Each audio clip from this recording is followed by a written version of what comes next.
On this edition of The Fifth Estate, it's a journey like no other. 3 Canadian elephants in search of a new home.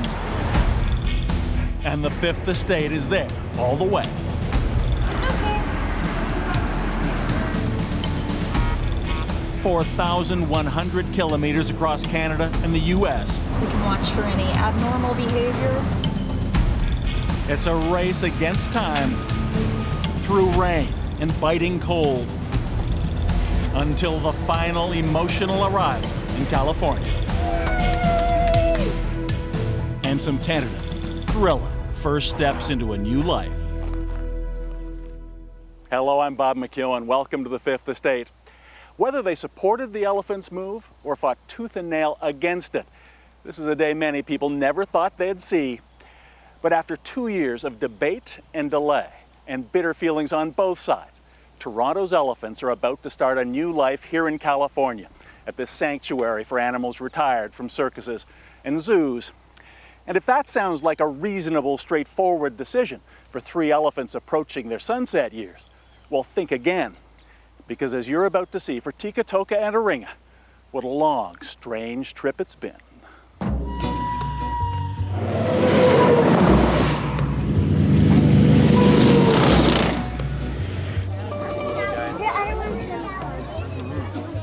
They call them Charismatic Megafauna. In other words, the attention-getting large animals that bring people through the zoo gates. They are, of course, gigantic, perhaps as tall as the room you're in now, 2 or 3 times the weight of your car. At once plodding yet graceful, good-natured, but with lethal power. Add it all up, and it's why they say if you don't have an elephant, you can't call yourself a zoo. Even so, the Toronto Zoo was forced to admit 2 years ago it could no longer afford to keep its 3 aging elephants, which may explain why their enclosure has been such a sentimental place in recent weeks, as people flock to say goodbye to Thika, Toka, and Iringa. Goodbye, goodbye. It is now possible, indeed entirely likely, that the city of Toronto will never again have an elephant. Bye.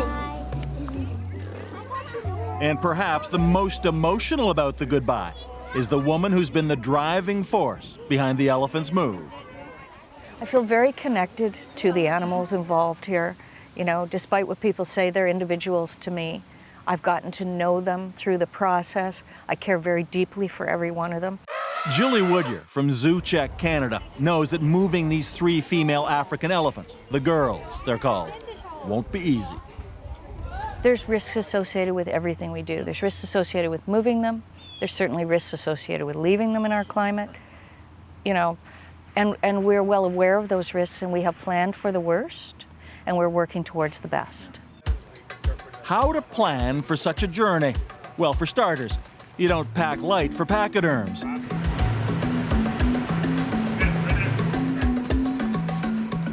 For just 3 or 4 days, 75 bales of hay, 50 boxes of food, plus snacks like bananas and yams, 2,000 liters of water. Most important and biggest are the 3 custom-designed steel crates in which they'll travel.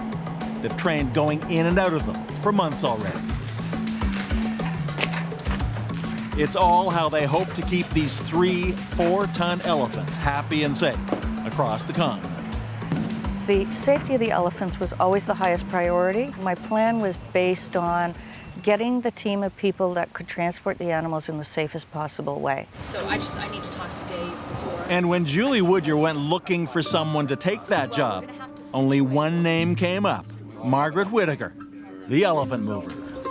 And we're gonna set the 2 elephant crates that are together. We'll get them situated. An animal behavior consultant, she's moved 17 elephants over the years, and she knows how risky it can be. For approximately 60 hours straight, Thika and her 2 companions will be locked into their crates. Okay, we're gonna need to know which one's on which. We'll wait. Whitaker and her team of 5 constantly analyze the animals through cameras mounted on each truck in the crates, looking for what might be the worst-case scenario. We don't want them to lie down, because if they lie down and get in a position that they can't right themselves, that would be very dangerous. So different to other animals that we transport, elephants are purposefully given a limited amount of space. The elephants were loaded that morning. Now, night has come, and they're still waiting as the Toronto Zoo sorts out paperwork, which of its keepers will go on the trip, and even calls for a last-minute government inspection. The crew has completed its final checks, and everyone is impatient to get on the road. Perhaps especially the elephants, who've been in their crates for almost 9 hours now. Finally, just after 10:30 p.m., the convoy carrying Toronto's last 3 elephants, quite possibly forever, pulls out of the zoo, heads west. This is going to take us a while to get to Port Huron at this rate. Early on, nerves are still raw. It's only 30 minutes into the trip, not far outside Toronto.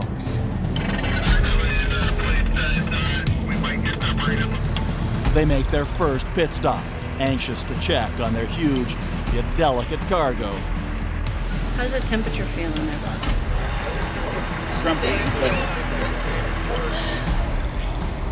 Then a first dinner on the road. The entree, fresh hay, accompanied by a lot of H2O. Comes water. Usually 6 or 7. So probably down a whole bale right now. Yeah. That'd be good. Yeah. Now they are truly on their way, with no turning back. After waiting 2 years for this moment, it must still seem it's not quite real.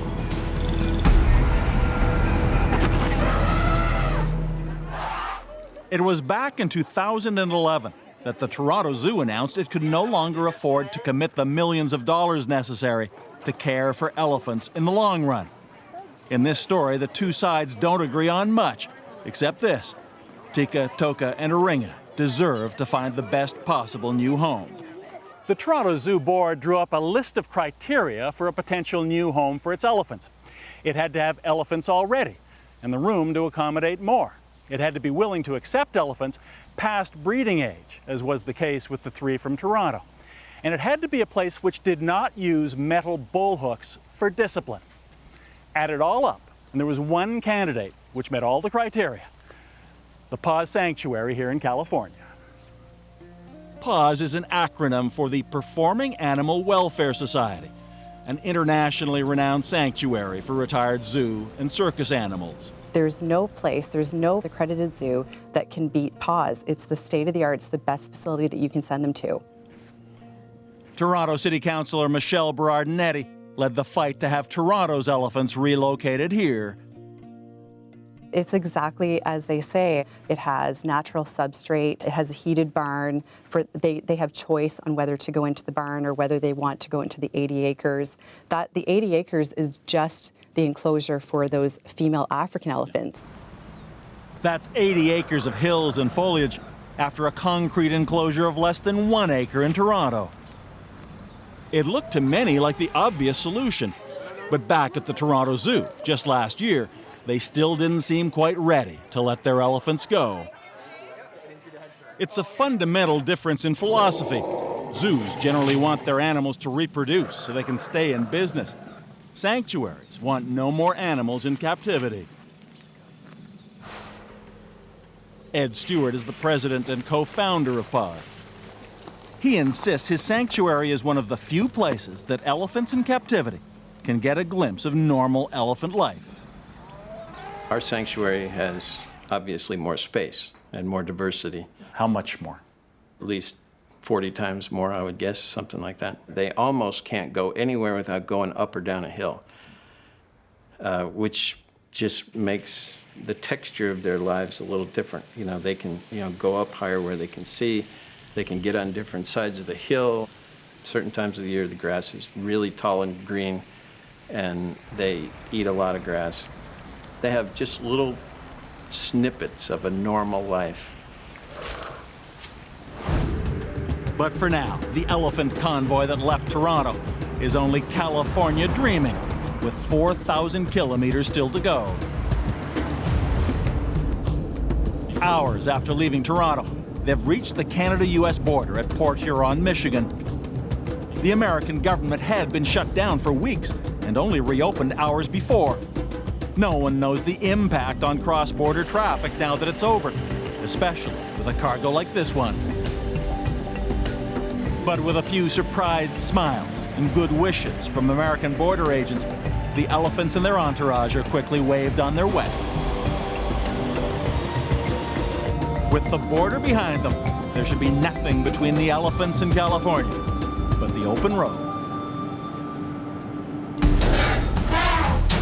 After the break, unexpected adventures along the way.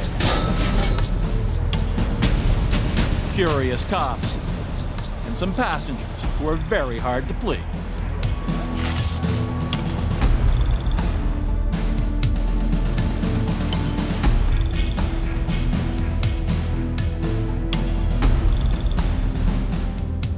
Our first big stop is when we pulled into U.S. Customs early this morning, and I don't think the border agents believed what they were seeing.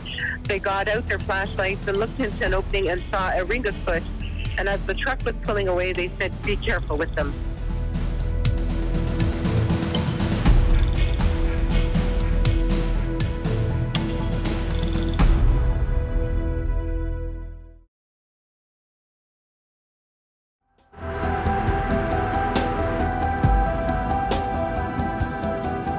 It's early Friday morning, about 6 hours after crossing the border, and the elephant caravan from Canada is driving deep into Michigan.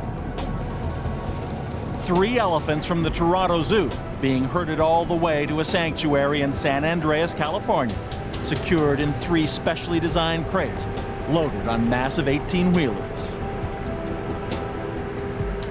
So we're looking at Toka and Iringa and Thika. And it gives us a really good view of what they're doing in their crates. We can watch for any abnormal behavior. Oh, she's gonna reach up and touch the camera maybe. She likes to check it out. She's checked it out more than anybody else. To keep the animals healthy for this test of stamina, they've brought plenty of food and lots of water, but elephants can be picky.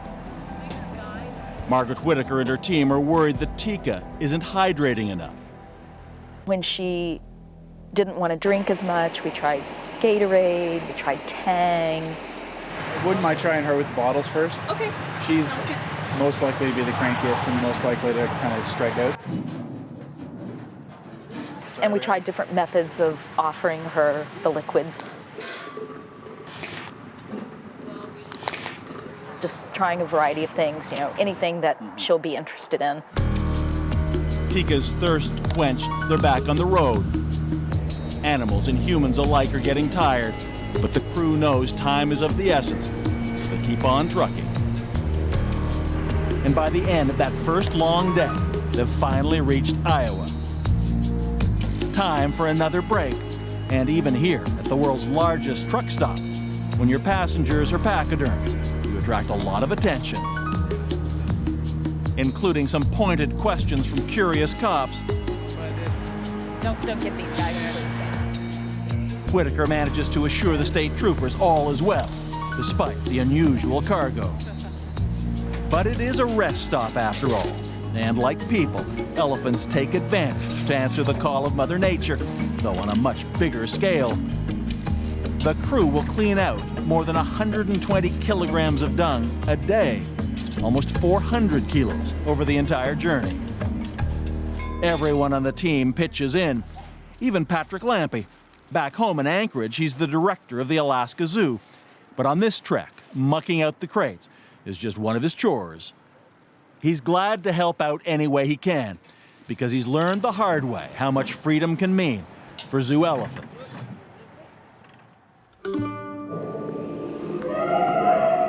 Lampy began his career as a keeper at the Alaska Zoo, where the leading lady was an African elephant named Maggie. Hi, Maggie.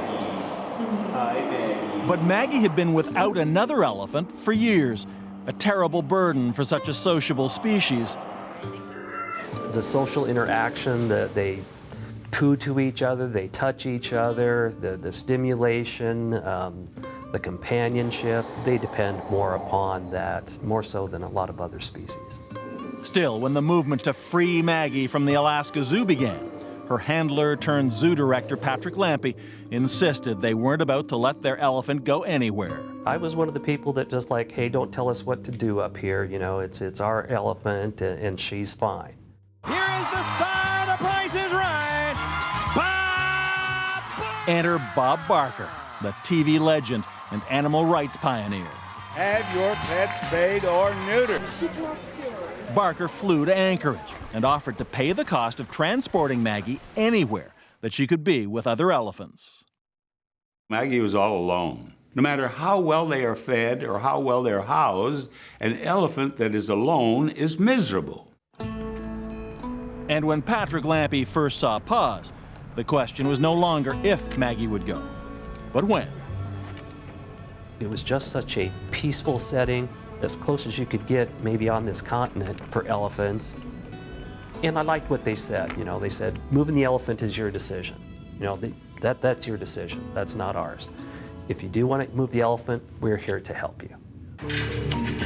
But there was still the not inconsequential matter of how to transport an elephant weighing 4 tons, more than 4,000 kilometers. PAWS veterinarian Mel Richardson. A lot of things could go wrong. You've got a lot of heavy equipment. You've got a 8,000-pound animal that has the potential to get very excited. Steady. Trucking Maggie from Alaska to California could be too long and hard on her. But even the 747 wasn't big enough to fly her there. Then, out of the blue, Patrick Lampy got a phone call from the U.S. Air Force Base in Anchorage.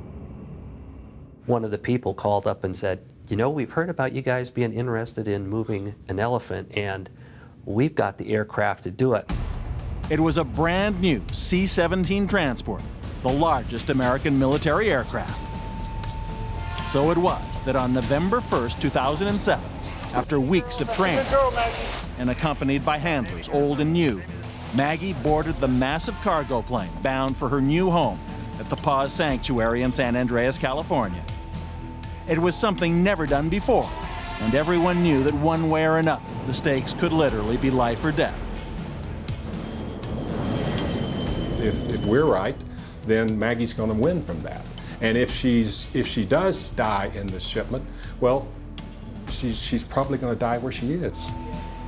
But later that night, there she was, safe and sound in California.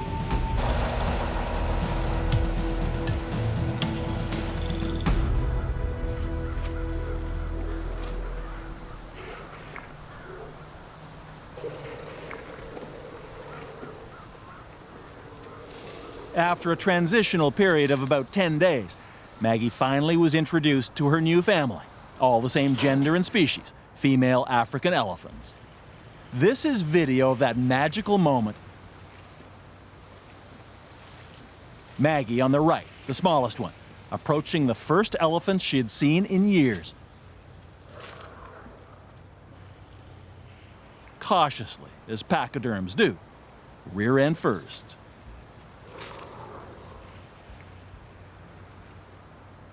That was 6 years ago. They've been inseparable ever since. What's the biggest difference? Behaviorally, what's the litmus test when they come here? Well, when they lie down and sleep is a big one.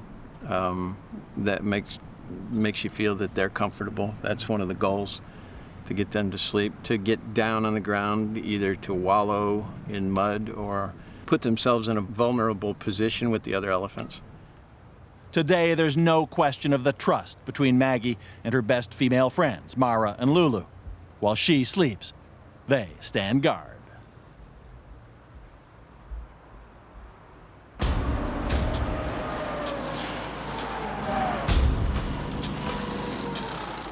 The warm sun of California is still more than 2,000 kilometers away for Canada's 3 elephants. The convoy carrying Thika, Toka, and Iringa has been on the road for 2 straight days. And now they're being buffeted by the cold winds of the Nebraska plains. The temperature has dropped to freezing, cold enough to see your breath, Yeah, their coffee's cold. So they've pulled over to shut the vents on the crates carrying the elephants. Hot chocolate, what do you say? Hot chocolate? Then it's back on the road for the final haul through Wyoming, Utah, and Nevada.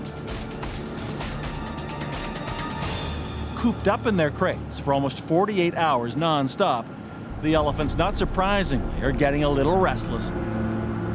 The convoy crew can see the crates swaying back and forth as the elephants rock from side to side. But they're not worried. I wonder if this is the pass. Looks like we've got some steep uphill here. When we come back, a much more serious problem.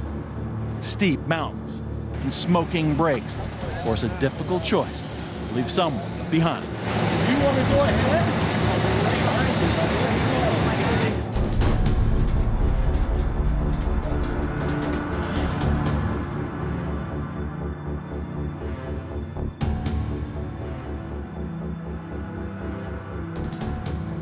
There was a big storm in Nebraska, and the winds were about 50 miles per hour. They were really rocking our little RV, and I was worried about the elephants. So they stopped, and they checked them out to make sure that the weather wasn't bothering them.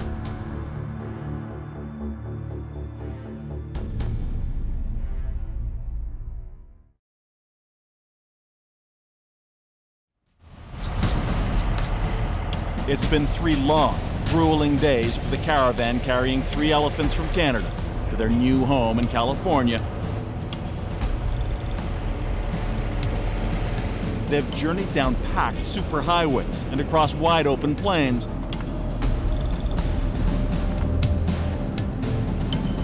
But now, as they rumble through the steep mountains of Northern California, they'll meet their toughest challenge. The crew is forced to make an emergency stop in the little town of Pine Grove. The payload of elephants weighing thousands of kilograms apiece has put too much pressure on the truck's brakes. You want to go ahead?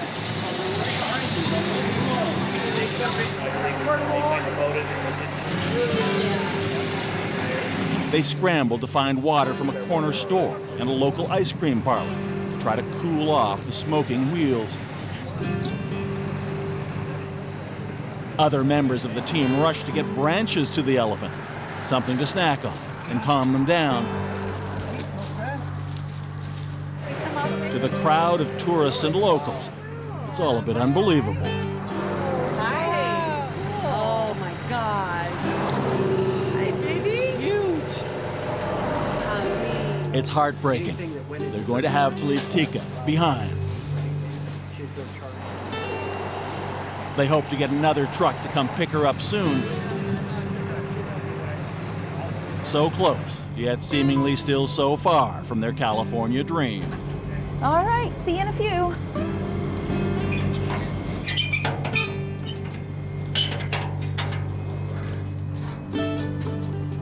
Separating Thika, if only for a short while, from the other 2 elephants is very difficult. Because elephants, more than most other animals, can form lifelong bonds. Internationally known zoo director and architect David Hancox. It's difficult to describe how sociable elephants are. I mean, the females, the matriarchal society that they have, a female born into that group will never be separated from its mother, its sister, its aunts, its grandmothers.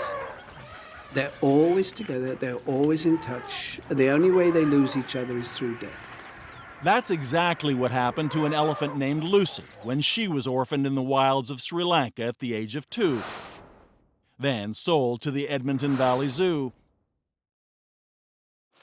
Good girl. She's been there for more than 30 years now, for over a decade and a half in all, without the company of another elephant. Over? The Edmonton Valley Zoo's veterinarian, Dr. Milton Ness, says Lucy no longer needs elephants. Lucy was an elephant that was raised in companionship with people, and she derives a tremendous amount of her social needs from the people that she's around. You okay? Let's get your tongue. I believe that she's very comfortable and quite content with the kind of companionship that she receives on a day-to-day basis. Except she doesn't really have a choice now. Well, she's stuck with people whether she wants them or not. She's been with elephants in the past, and in the past she hasn't formed strong bonds with those elephants. So, and she has been with people all along, and she's formed very good and complete bonds with the people she's been around. After decades working with zoos on 3 continents, David Hancock isn't buying it. I use the word delusion, and I don't use that term lightly. And I think when people say, we've been looking after an elephant, she's a people elephant, they know nothing about elephants, people who would say that. It's more than just a zoo-centric view. It's like, it's a completely blinkered view of reality. There's no way an elephant can become a people elephant. She's forced to have some sort of social interaction with some living thing, and the only thing that's there are people. Let's go, move. Good girl. It seems that Lucy is well cared for in Edmonton. Come, good, move. Between them, her main keepers have been with her for decades, though they do carry the controversial iron rods known as bullhooks. In the time we spent with them, they treated her with gentleness and respect. But for some, the issue is far more fundamental. Good girl. I don't care how much they love an elephant or how much they think the elephant loves them. That elephant would rather be with other elephants than with them. And that's the case of this one elephant, Lucy, up there in Canada. Canada is a wonderful place, and I love Canadians. I loved them on Price is Right, and I love the country, but it ain't no place for elephants. A few years ago, Bob Barker became the front man for the campaign to relocate Lucy from Edmonton to a wildlife sanctuary in the U.S. The Free Lucy movement argues that both in climate and space, she's about as far as she can get from her natural habitat, where elephants travel to find food and water, often more than 20 kilometers a day. But it's not just the walking. The elephants are walking and they're active and they're interacting with their environment. They're a very super aware sort of animal. You put it into a zoo enclosure, nothing ever changes in that enclosure. They come out of their barn door every morning. It's identical to what it was yesterday. But Edmonton Zoo vet Milton Ness insists for Lucy, life in Edmonton is as fulfilling as it could be. Are you happy now?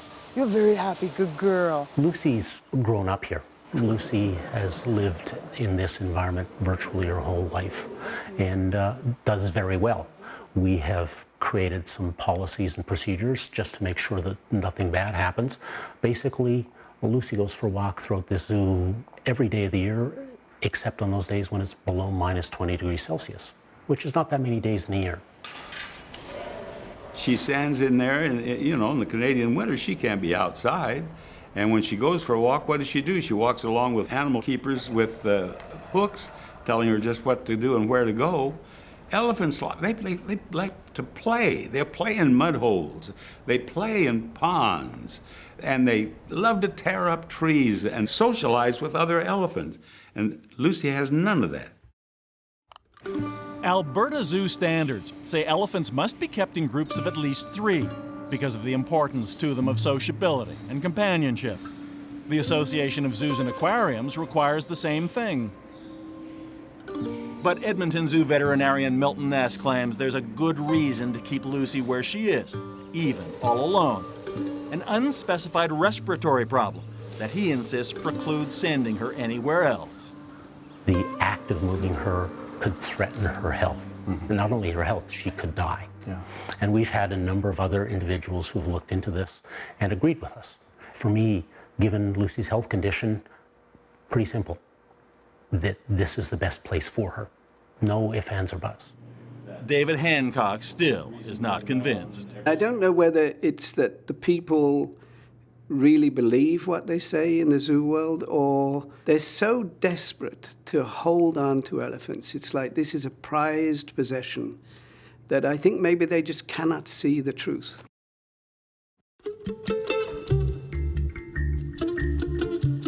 When we return,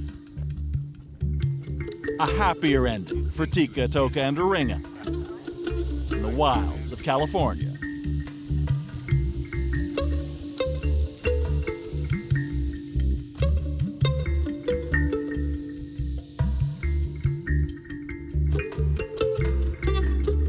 It was really interesting to see the reaction of the people. One of them said, "Are these circus elephants?" Another man came over and he was really moved by what he saw, and he said, "This is one of the best sights of my life, seeing these elephants."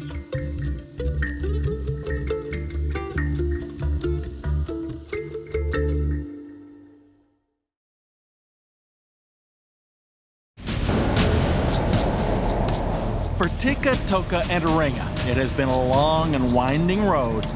Since leaving Toronto 3 days earlier, they have driven 4,100 kilometers from Canada to the U.S., then westward through Michigan, Indiana, Illinois, Iowa, Nebraska, Wyoming, Utah, Nevada, and finally into California. Now, as the sun goes down, they've reached the front gate of the PAWS sanctuary.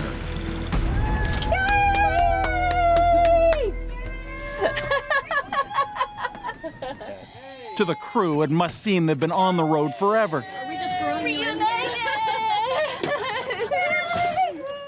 For Julie Woodyer, who fought for over 2 years to make this happen, and Margaret Whitaker, whose crew delivered the elephant safe and sound.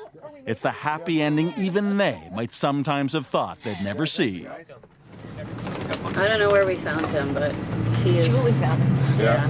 Wow, he's just awesome. Guys came, we're looking to help you if we can. If you want to take the chains off, I'd say talk to me. You know. For PAWS director Edie Stewart, there is one last job to do. Loading and unloading the elephants is a skill-testing assignment and dangerous. Hoisting a 5-ton steel crate containing a 4-ton elephant up and off the truck bed and onto the loading platform. For the elephants, the time spent suspended in the air might well be the most difficult part of all. It's a time for mixed emotions, especially for the zookeepers from Toronto. It's their final act with the elephants they've known for years. Alaska Zoo Director Patrick Lampy understands how they feel. He's seen it from both sides, fighting to keep his elephant Maggie, then reluctantly letting her go. He tried to console a distraught Toronto keeper. Well, the keeper cried a little bit, but she didn't really tell me if it made her feel better or worse. So, you know, I thought I was doing the right thing by just, you know, letting them know that I'd been through the same thing, and to really, you know, focus on, you know, the life that these animals are going to have now, the benefits to everything, all the hard work. A new life is now beginning.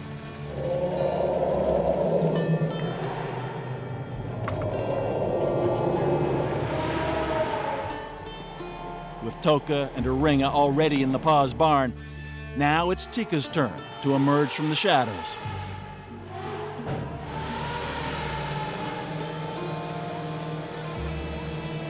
She's center stage and the last to arrive after being left behind earlier in the day. Her crate is carefully hoisted into the air.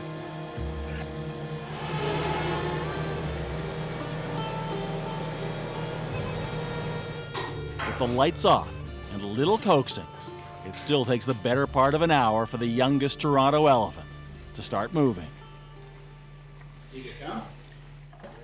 Thika backs out, slowly, in her usual deliberate and cautious way. Now, all eyes are locked on her as she appears.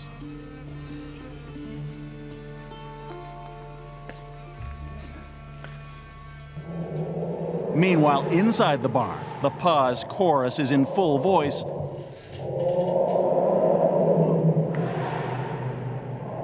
Trumpeting and roaring a welcome to the newcomers from Canada. I told our staff, any of the staff that had never experienced a new elephant showing up with other elephants in the barn. It's so loud, it's paralyzing.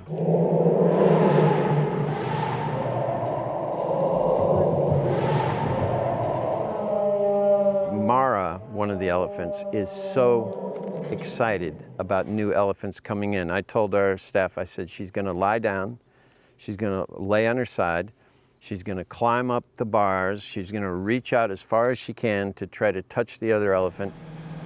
At about 2 a.m., Thika finally makes her way into the barn.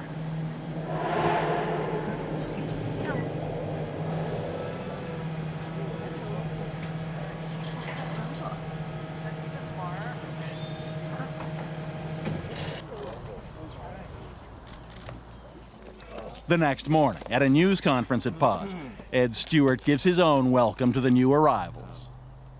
It's a great day for us. Thika, Toka, and Iringa, they've been here for about 14 hours, 18 hours, and they're all doing fine. They are eating, they're drinking, they came out of the crates really well.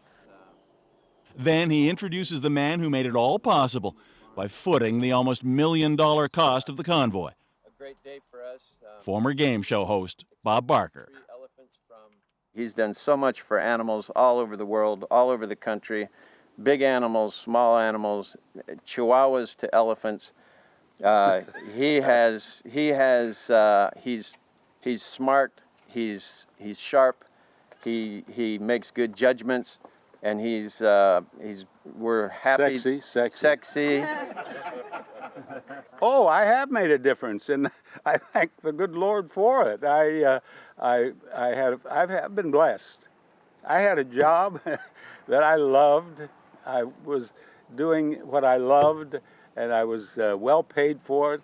And now I'm spending my money. I intend to die broke, and I'm spending my money on something that I consider very important.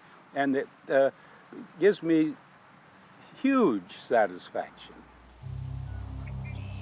It really all comes down to this. On their first day, Thika, Toka, and Iringa are exploring their new surroundings a little at a time, checking out the local scenery.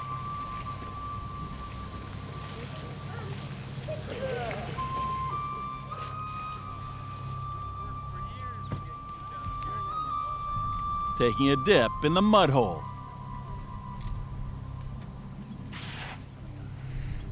Taking the first few baby steps on new terrain. And testing muscles they haven't used for 30 years.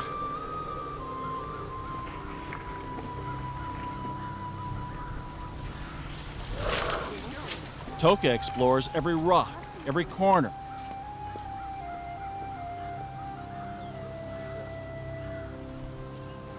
It is a very different environment, especially for the timid Thika, who was born at the Toronto Zoo. Basking in the warmth of the California sun, their long journey is already a distant memory.